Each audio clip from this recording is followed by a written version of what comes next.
السلام علیکم۔ میں زہرہ جبین، جس نے PPS سے امتحان میں اس قدر شاندار کامیابی حاصل کی کہ مجھے آفس بلا کر پوچھا گیا کہ میں کہاں پوسٹڈ ہونا پسند کروں گی۔ اپنی مرضی کا اسٹیشن چن کر میں 18ویں گریڈ کی نوکری پر اپنا اپائنٹمنٹ لیٹر لے کر جب لاہور سے واپس پنڈی کا سفر طے کر رہی تھی تو مجھے بھولا بسرا وہ چہرہ یاد آیا جسے وقت کی سبک رفتاری نے دھندلا دیا تھا۔ میری پیاری سی استانی جی، صادقہ خاتون۔ صادقہ خاتون کو میں پہلے بھی جانتی تھی جب میں ان کے گھر پڑھنے نہیں جاتی تھی۔ میری امی دردانہ ان کے گھر میں صفائی کا کام کرتی تھی۔ جب امی ان کے گھر صفائی کے لیے جاتی تو میں بھی اکثر ان کے ساتھ چلی جاتی۔ ہم لوگ ان کے پچھلے محلے میں ایک گھر کی بیٹھک میں رہا کرتے تھے جو گھر کے مالک نے امی پر ترس کھا کر انہیں دے دی تھی۔ امی ان کے گھر کا سارا کام کرتی تھیں، صفائی ستھرائی سے لے کر کپڑوں کی دھلائی اور کھانا پکانے تک، اور اس کے بدلے میں انہوں نے اپنی بیٹھک ہمیں رہنے کے لیے مفت میں دے رکھی تھی۔ امی اس گھر کے علاوہ صادقہ خاتون اور ان کی بڑی بہن رابعہ خاتون کے گھر بھی کام کرتی تھیں۔ امی کی تھوڑی بہت تنخواہ سے ہمارے مہینے کے انڈے، دودھ، فروٹ کے اخراجات پورے ہو جاتے تھے۔ باقی تھوڑا بہت خرچہ ابو کر لیا کرتے تھے۔ امی کو اس کے علاوہ بھی اگر کوئی کام ملتا تو وہ جھٹ پٹ حامی بھر لیتی۔ کسی کے کمبل دھو رہی ہیں، کسی کی مالش کر رہی ہیں، کسی کے گھر شادی یا فوتگی ہے تو وہاں دن رات لگا رہی ہیں۔ امی بہت محنتی تھیں، بھاگتی رہتی تھیں، بلکہ محنت تو ان کے رگوں پے میں سرایت کر گئی تھی۔ ہماری اکثر مائیں اولاد کی خاطر بہادر بھی بن جاتی ہیں اور محنتی بھی۔ اس سب سے دو چار اضافی پیسے ہاتھ آتے تو امی میرے لیے کپڑے، جوتے اور کھلونے بھی خرید لاتی۔ پھر یوں ہوا کہ ابو کی نوکری چھوٹ گئی۔ نوکری تو چھوڑنا ایک ابو کا بہانہ تھا، آئے دن ابو چھٹی کیے رکھتے تھے۔ شاید ابو کو امی کی کمائی کھانے کا چسکا لگ گیا تھا، یا وہ سمجھ رہے تھے کہ وہ کام پہ نہیں بھی جائیں گے تو بھی امی اتنی محنت کر لیں گی کہ ان کے حصے کی کمائی بھی گھر لا سکیں۔ سارا دن وہ ٹی وی لگا کر بیٹھے رہتے اور اس سے اکتاتے تو کتابیں پڑھنے لگ جاتے۔ کبھی سارا دن گھر سے نہیں نکلتے تھے اور کبھی گھر سے نکلتے تو پورا دن غائب رہتے۔ پہلے مجھے ابو سے بڑا عشق تھا، لیکن جیسے جیسے میں عقل کی سیڑھیاں عبور کرتی گئی تو مجھے ابو برے لگنے لگے اور امی بے حد اچھی لگنے لگی۔ امی بالکل چٹی ان پڑھ تھیں اور ابو BA پاس تھے، پھر بھی امی ہمارے لیے ایک کام کرنے والی مشین بن گئی تھیں اور ابو ایک ناکارہ پرزہ۔ میری پڑھائی کی ذمہ داری امی نے ابو کو سونپی تھی، جسے ابو سر سے اتارنے کا ہی کام کرتے تھے۔ امی اور ابو میں اکثر اسی بات میں تو میں ہو جاتی تھی کہ امی اگر جسمانی مشقت کر رہی ہیں تو ابو اتنا تو کر دیا کریں کہ مجھے ڈھنگ سے پڑھا دیا کریں۔ لیکن ابو کا بس نہیں چلتا تھا کہ وہ یہ ذمہ داری بھی امی کے ناتواں کندھوں پر ڈال دیں، جو پہلے ہی سارا دن مشقت سے چور چور بستر پر لیٹتی تو کمر درد سے ان کی آہیں نکل جاتی۔ میں چھوٹی تھی لیکن سب دیکھتی تھی اور محسوس کرتی تھی۔ ہم جیسے گھروں کے بچے یوں بھی وقت سے پہلے ہی بڑے ہو جاتے ہیں۔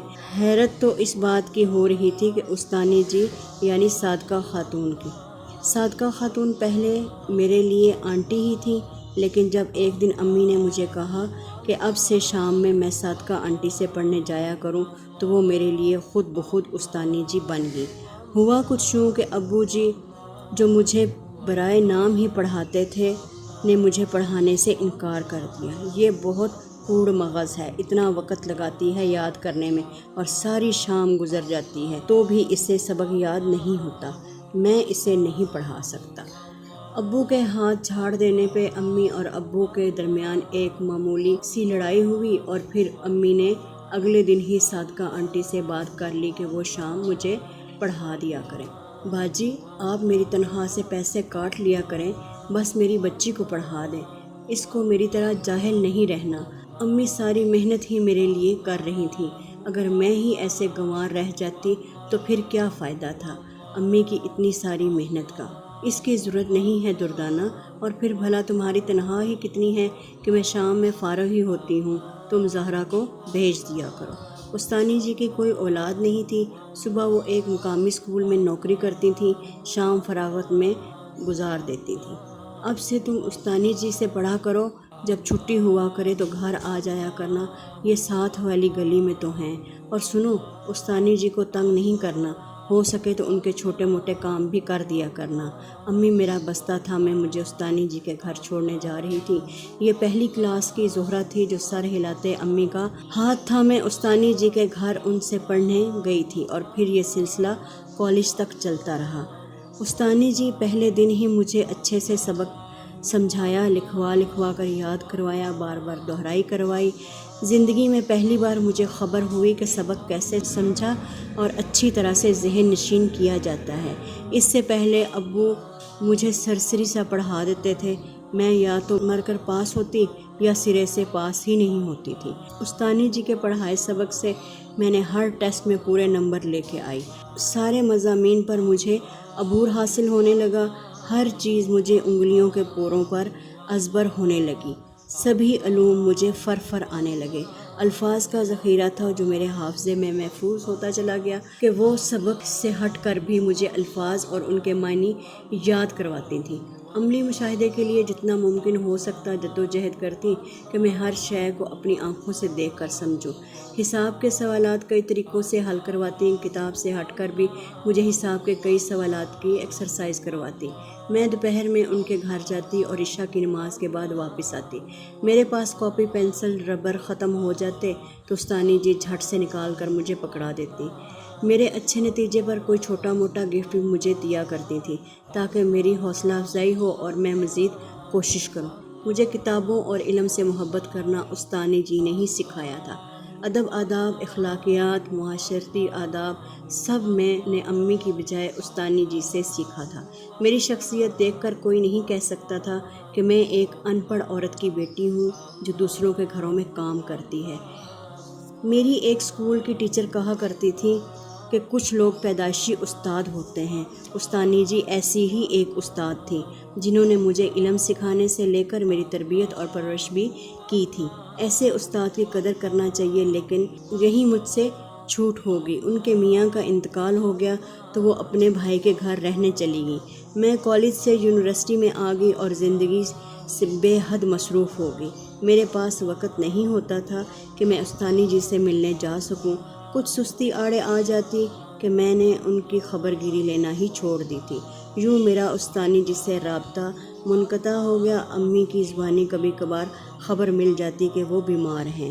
پھر ماسٹر مکمل ہوا اور میں نے PPSC کے امتحان کی تیاری کرنا شروع کر دی۔ آج جب میں اپنا اپوائنٹمنٹ لیٹر لے کر جا رہی تھی تو مجھے استانی جی بڑی شدت سے یاد آ رہی تھی۔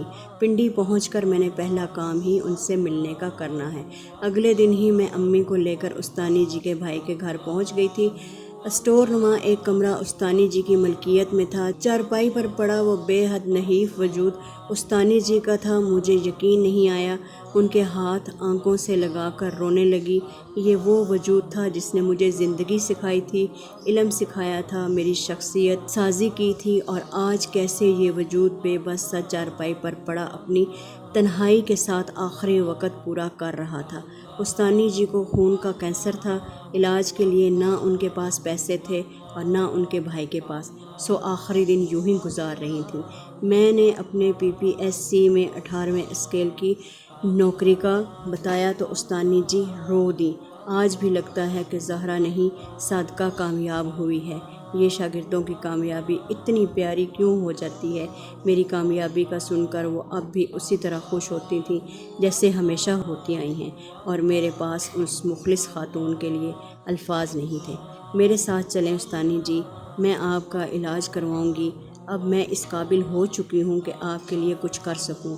مجھے دکھ تھا کہ میں اب تک کیوں ان سے غافل رہی، کیوں میں اپنی زندگی کی گاڑی چلاتے اتنا مصروف ہو گئی کہ ان جیسا پیارا وجود جسے سر آنکھوں پر بٹھایا جانا چاہیے تھا، اس سے میں لاپرواہ ہو گئی۔ نہیں بیٹا، میں تمہاری ذمہ داری نہیں ہوں، انہوں نے نرمی سے انکار کر دیا۔ ذمہ داری تو میں بھی آپ کی نہیں تھی نا استانی جی، پھر کیوں اتنی جان مارتی رہی ہیں میرے ساتھ، کیوں مجھے ہر طرح سے قابل بنایا؟ میں دنیا میں جہاں گئی کامیابیاں ہی سمیٹتی رہی۔ رہنے دیا ہوتا مجھے دردانہ کام والی کی بیٹی، کیوں مجھے اپنی بیٹیوں کی طرح قابل بنایا؟ ایسے کوئی کسی کے لیے کہاں کرتا ہے جو آپ نے میرے لیے کیا۔ لوگ تو پیسے لے کر بھی کسی کے بچے پہ اتنی محنت نہیں کرتے جتنا آپ نے مجھ پہ بنا پیسے کے کی۔ وہ بالکل چپ چاپ مجھے دیکھتی رہیں۔ اس وقت آپ نے میرا ہاتھ تھاما تھا جب مجھے اس کی ضرورت تھی، انگلی پکڑ کر ہر اونچ نیچ سے گزرنا سکھایا تھا۔ آج میں آپ کو تھامنا چاہتی ہوں جب آپ کو میری ضرورت ہے اور آپ انکار نہیں کر سکتی۔ میں جو کچھ بھی ہوں امی ابو سے زیادہ آپ کی وجہ سے ہوں۔ مجھے معاف کر دیں کہ میں نے یہ بیچ کے چند سال آپ کو بھلا دیا۔ اب میں اس غلطی کا مداوع کرنا چاہتی ہوں، وہ مجھے کرنے دیں استانی جی۔ خدا را میرا یہ حق مجھ سے مت چھینے۔ ان کے ہاتھ تھامے آنسو بہانے لگی اور وہ بھی خاموشی سے نیم رضامند ہو گئی۔ میں کل ہی آپ کو کسی اچھے ہاسپٹل میں لے کر جاؤں گی، آپ کا علاج شروع ہوگا۔ زندگی موت اللہ کے ہاتھ میں ہے، لیکن میں اپنی سی کوشش کروں گی، اس ایک امید پہ کہ میں نے دیر کر دی تھی لیکن ابھی اتنی دیر نہیں ہوئی تھی۔